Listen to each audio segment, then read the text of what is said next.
पंजाब के मुख्यमंत्री ने राज्य में 10वीं और 12वीं कक्षा के शानदार नतीजों को लेकर कहा कि राज्य रंगला पंजाब बनने की ओर बढ़ रहा है।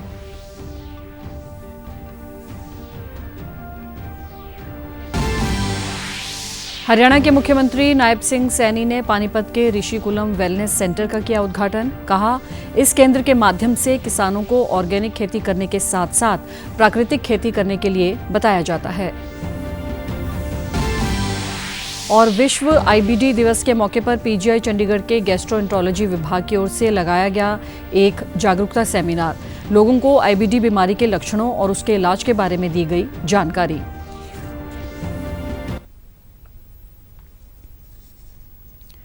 नमस्कार, चंडीगढ़ से आपका स्वागत है। मैं हूं भानुप्रिया। अब समाचार विस्तार से। पंजाब के मुख्यमंत्री भगवंत सिंह मान ने कहा कि राज्य में 10वीं और 12वीं कक्षा के शानदार नतीजे दर्शाते हैं कि राज्य रंगला पंजाब बनने की ओर बढ़ रहा है, जिसमें नौजवान निर्णायक भूमिका निभा रहे हैं। अपने सरकारी निवास पर 10वीं और 12वीं कक्षा में शीर्ष स्थान हासिल करने वाले विद्यार्थियों का सम्मान करने के बाद मुख्यमंत्री ने कहा कि राज्य सरकार ने शिक्षा क्षेत्र में पहले ही क्रांतिकारी बदलाव लाए हैं, जिससे मनचाहे नतीजे सामने आ रहे हैं। उन्होंने कहा कि ये बहुत गर्व की बात है कि ग्रामीण क्षेत्रों के विद्यार्थियों ने शानदार प्रदर्शन किया और ग्रामीण इलाकों के स्कूलों की पास प्रतिशतता 96.09% है। शहरी स्कूलों में भी पास प्रतिशतता 94% रही है, जो कि बेमिसाल है। पंजाब ਦੇ ਲੋਕਾਂ ਨੇ 2022 ਦੇ ਵਿੱਚ ਇੱਕ ਇਸ ਤਰ੍ਹਾਂ ਦੀ ਜ਼ਿੰਮੇਵਾਰੀ ਦਿੱਤੀ ਹੈ, ਜਿਹਦੇ 'ਚ ਹੁਣ ਮੈਂ ਸਮਝ ਲਓ ਸਿੱਧਾ ਇਨਵੋਲਵ ਹਾਂ ਤੇ ਹਰ ਰਿਜ਼ਲਟ ਜਿਹੜਾ ਚਾਹੇ ਉਹ ਐਜੂਕੇਸ਼ਨ ਦਾ, ਚਾਹੇ ਉਹ ਹੈਲਥ ਦੇ ਵਿੱਚ ਰਿਜ਼ਲਟ ਜਿਹੜੇ ਨੇ, ਚਾਹੇ ਉਹ रोज़गार दे परसेंटेज है, चाहे वो इंडस्ट्री किन्नी आई, किन्ने पैसे पंजाब च इन्वेस्ट होए, चाहे वो सड़कों की गल कर लो, चाहे मुहल्ला क्लीनिकां की गल कर लो, भावें टोल प्लाजे बंद करने, भावें सड़कां बनाउणियां ने, लाइब्रेरियां खोलनियां पिंडां च, हर स्कोर जिहड़ा हर रिजल्ट जिहड़ा मेरे लिए अहमियत रखता है। हरियाणा के मुख्यमंत्री नायब सिंह सैनी ने आज पानीपत के ऋषिकुलम वेलनेस सेंटर का उद्घाटन किया। इस अवसर पर उन्होंने कहा कि ये केंद्र जो ग्राम साधना के अंदर है, इस केंद्र के अंदर आज एक महत्वपूर्ण कड़ी भी जुड़ी है। इस केंद्र के माध्यम से हमारे यहाँ के किसानों को ऑर्गेनिक खेती करने के लिए, प्राकृतिक खेती करने के लिए भी बताया जाता है। हमारे ऐसे युवा जिनको यहाँ से स्किल देकर, एडवांस्ड तकनीक की स्किल देकर और वो आगे बढ़ें, इस प्रकार का स्किल वहाँ दिया जाता है। इस केंद्र के माध्यम से बीच में से कुछ समय निकालकर यहाँ अपने शरीर को स्वस्थ और ठीक कर सकें। हमारा शरीर स्वस्थ होगा, ठीक होगा तो हम विकास की गति को और तेज कर पाएंगे।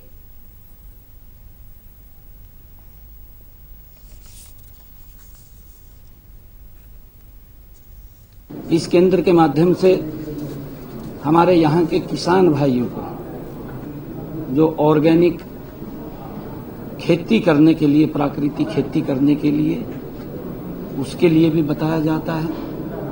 हमारे ऐसे युवा जिनको यहाँ से स्किल दे करके, एडवांस टेक्निक की स्किल दे करके उनको स्किल किया जाता है और वो आगे बढ़ें, इस प्रकार का स्किल वो यहाँ दिया जाता है। और आज ऋषिकुलम वेलनेस सेंटर का उद्घाटन हुआ है। विश्व आईबीडी दिवस के मौके पर आज पीजीआई चंडीगढ़ के गैस्ट्रोएंटरोलॉजी विभाग की ओर से एक जागरूकता सेमिनार करवाया गया, जिसमें लोगों को इस बीमारी के लक्षणों और इसके इलाज के बारे में जानकारी दी गई। पीडियाट्रिक और गैस्ट्रोएंटरोलॉजी विभाग की प्रमुख डॉक्टर साधना लाल ने बताया कि वर्तमान समय में आईबीडी रोग भारत में बच्चों में तेजी से फैल रहा है। इसका प्रबंधन चुनौतीपूर्ण हो सकता है और इसके लिए बच्चों और उसके माता पिता को इस बारे में पूरी जानकारी होनी चाहिए।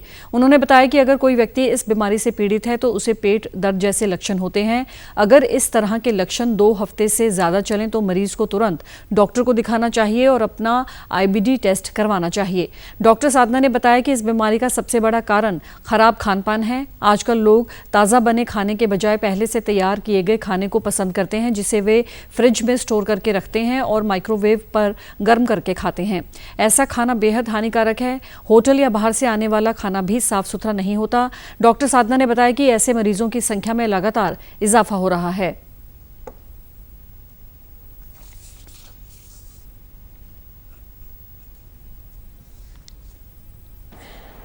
आईबीडी डे हम लोग जो हैं हम पीडियाट्रिक गैस्ट्रोएंटरोलॉजी और हेपेटोलॉजी की तरफ से मना रहे हैं, क्योंकि आईबीडी या इन्फ्लेमेटरी बाउल डिजीज़ जो है वो बहुत अत्यधिक बढ़ गई है पिछले 5-6 सालों के अंदर।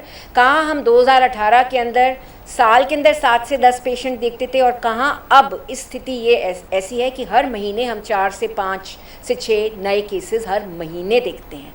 तो आप देख रहे हैं कि ये बहुत बढ़ गई है। ये इसलिए जानना ज़रूरी है क्योंकि ये लाइफ लॉन्ग बीमारी है। इसमें एक प्रोपोर्शन ऐसा होता है आईबीडी इन्फ्लेमेटरी बाउल डिजीज़ का जो बहुत डिफ़िकल्ट टू ट्रीट होता है, और जो मरीज़ है उसकी बीमारी के बोझ के तले कई बार मरीज़ भी, बच्चा भी और फैमिली भी बहुत बुरी तरह से इफ़ेक्ट होते हैं। पंजाब के अमृतसर में भारतीय सेना ने गोल्डन टेम्पल पर बुरी नजर रखने वाले आतंकियों के मंसूबों को नाकाम कर दिया। अमृतसर में भारतीय सेना ने ऑपरेशन सिंदूर में इस्तेमाल हुए भारत के अभेद सैन्य उपकरणों का डेमो दिखाया। भारतीय सेना ने डेमो के जरिए दिखाया कि कैसे आकाश मिसाइल प्रणाली L-17 एयर डिफेंस गन समेत भारतीय वायु रक्षा प्रणालियों ने अमृतसर के स्वर्ण मंदिर और पंजाब के शहरों को पाकिस्तानी मिसाइलों और ड्रोन हमलों से बचाया। केंद्रीय गृह मंत्री अमित शाह ने कल अहमदाबाद स्थित सानंद में भारतीय सशस्त्र बलों के सम्मान में तिरंगा यात्रा का नेतृत्व किया। अहमदाबाद नगर निगम द्वारा आयोजित ये कार्यक्रम विराट नगर क्षेत्र में आयोजित किया गया। ये पहल राष्ट्रव्यापी अभियान का एक महत्वपूर्ण हिस्सा है जो नागरिकों को अपने घरों पर राष्ट्रीय ध्वज फहराने के लिए प्रोत्साहित करती है। इसका उद्देश्य देशभक्ति और राष्ट्रीय एकता को बढ़ावा देना है। उधर पंजाब के लुधियाना और तरन तारन में भी तिरंगा यात्राएं निकाली गई, जिसमें भाजपा सहित विभिन्न सियासी पार्टियों के नेताओं ने भी भाग लिया। हरियाणा में भी कल अंबाला छावनी, रेवाड़ी और होडल में देश की सेना के शौर्य के सम्मान में तिरंगा यात्रा निकाली गई। रक्षा मंत्रालय ने कहा है कि ऑपरेशन सिंदूर भारत की रक्षा सिद्धांत में एक महत्वपूर्ण मोड़ साबित हुआ है। इसमें तीनों सेनाओं के बीच तालमेल, रणनीतिक गहराई और तकनीकी विशेषज्ञता का प्रदर्शन किया गया।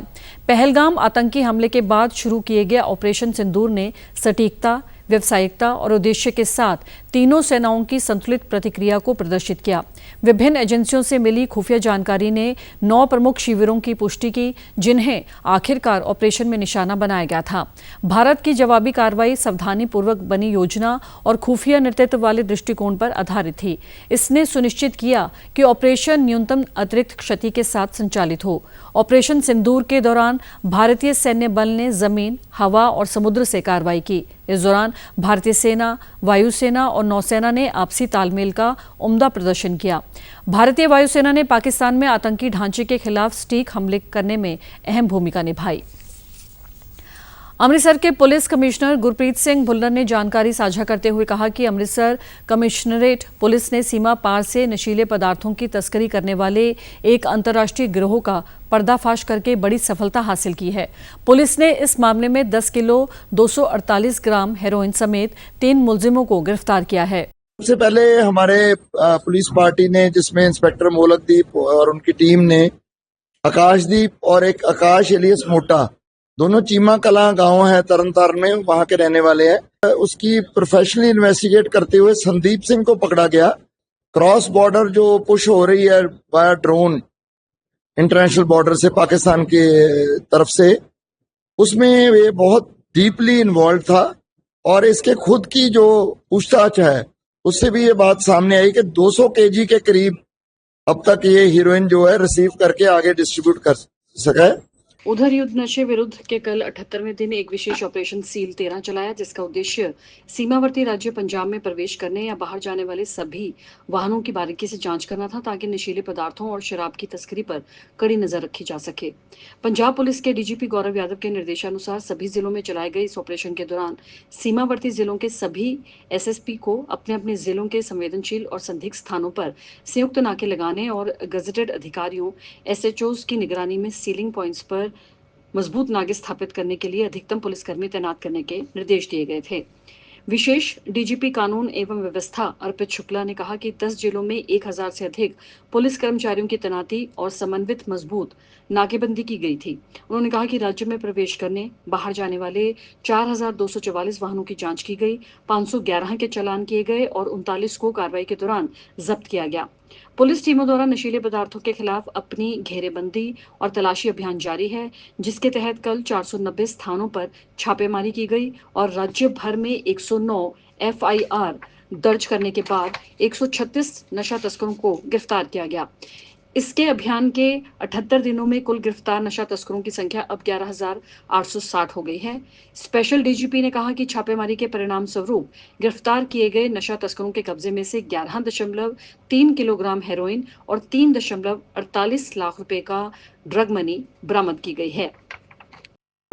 हरियाणा के मुख्यमंत्री नायब सिंह सैनी ने महेंद्रगढ़ वासियों को विकास परियोजनाओं की सौगात देते हुए 152 करोड़ 87 लाख 92,000 रुपए लागत की 30 परियोजनाओं का उद्घाटन एवं शिलान्यास किया। उन्होंने कहा कि जिन किसानों ने ट्यूबवेल कनेक्शन के लिए पैसे जमा करवा रखे हैं, ऐसे 1,450 नलकूप कनेक्शनों को अगले 3 महीने में जारी किया जाएगा। इस मौके पर मुख्यमंत्री ने महेंद्रगढ़ विधानसभा में एक नई अनाज मंडी बनाने की भी घोषणा की। उन्होंने कहा किसी भी गांव में जमीन उपलब्ध होने पर गौ अभ्यारण्य बनाया जाएगा। इसके अलावा गांव डिग्रोता के पशु औषधालय को 40 लाख रुपए की लागत से पशु चिकित्सालय में अपग्रेड किया जाएगा। आप उचित भूमि उपलब्ध कराइए। यहाँ पर पशु चिकित्सालय खोलने के लिए मैं 1,51 लाख रुपए की घोषणा करता हूँ, जिससे यहाँ पर वो पशु चिकित्सालय खोला जाए। और मैं डिग्रोता में पशु औषधालय को, जो इन्होंने अपग्रेड की बात कही है, पशु चिकित्सालय में अपग्रेड करने की बात कही है, इसको भी अपग्रेड करने की घोषणा करता हूं और उसके लिए 40 लाख रुपए यहां पर मैं देने की घोषणा करता हूं। मुख्यमंत्री ने आह्वान किया कि हम सब मिलकर हरियाणा को नई ऊंचाइयों पर लेकर जाएं और 2047 तक विकसित भारत बनाने में विकसित हरियाणा के रूप में अपना योगदान दें। हरियाणा के मुख्यमंत्री नायब सिंह सैनी ने कल सोनीपत की नई अनाज मंडी में श्री गुरु गोरखनाथ प्रकोट उत्सव राज्य स्तरीय समारोह में बतौर मुख्य अतिथि शिरकत की। कार्यक्रम में पहुंचने पर आयोजकों ने मुख्यमंत्री को समाज की ओर से त्रिशूल, पगड़ी और गुरु गोरखनाथ की प्रतिमा भेंट कर सम्मानित किया। इस दौरान मुख्यमंत्री ने जन स्वास्थ्य विभाग की 4 प्रमुख पेयजल परियोजनाओं का उद्घाटन व शिलान्यास किया। इनमें खरखौदा में 26 करोड़ 46 लाख, गोहाना में 15 करोड़ 86 लाख और गन्नौर में 42.50 करोड़ रुपए की लागत से पेयजल परियोजनाओं की सौगात दी। इसके अलावा JLN नहर से पेयजल आपूर्ति के लिए 19 करोड़ 22 लाख रुपए के कार्यों का भी शुभारंभ किया। इस मौके पर मुख्यमंत्री ने अपने संबोधन में कहा, गुरु गोरखनाथ के आदर्शों को अपनाने का आह्वान किया। उन्होंने समाज में समानता, सेवा और समर्पण के मूल्यों को आगे बढ़ाने की बात कही। साथ ही उन्होंने सरकार की उपलब्धियों का भी जिक्र किया कि महायोगी गुरु गोरखनाथ जी न केवल महान तपस्वी थे, बल्कि उन्होंने भारत का भ्रमण कर योग विद्या को घर घर भी पहुंचाया था।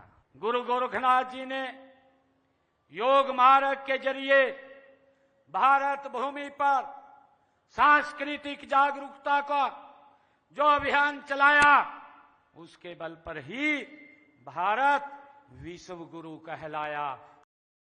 वहीं ऑपरेशन सिंदूर को लेकर मुख्यमंत्री ने कहा कि ये ऑपरेशन हमारी राष्ट्रीय एकता का प्रतीक बन गया है। पाकिस्तान में जाकर आतंकवाद को कुचलने के लिए मैं हमारे सभी सैनिकों को सलाम करता हूं। भारत को ऋषि मुनियों, संत महात्माओं एवं पीर पैगंबरों की भूमि बताते हुए मुख्यमंत्री ने कहा कि अनेक संत महात्माओं ने भूली भटकी मानवता को जीवन का सच्चा रास्ता दिखाया है। और आप हमारे समाचार YouTube channel DD news Chandigarh, Facebook DD news Chandigarh और social media X DD news CHD पर भी देख सकते हैं।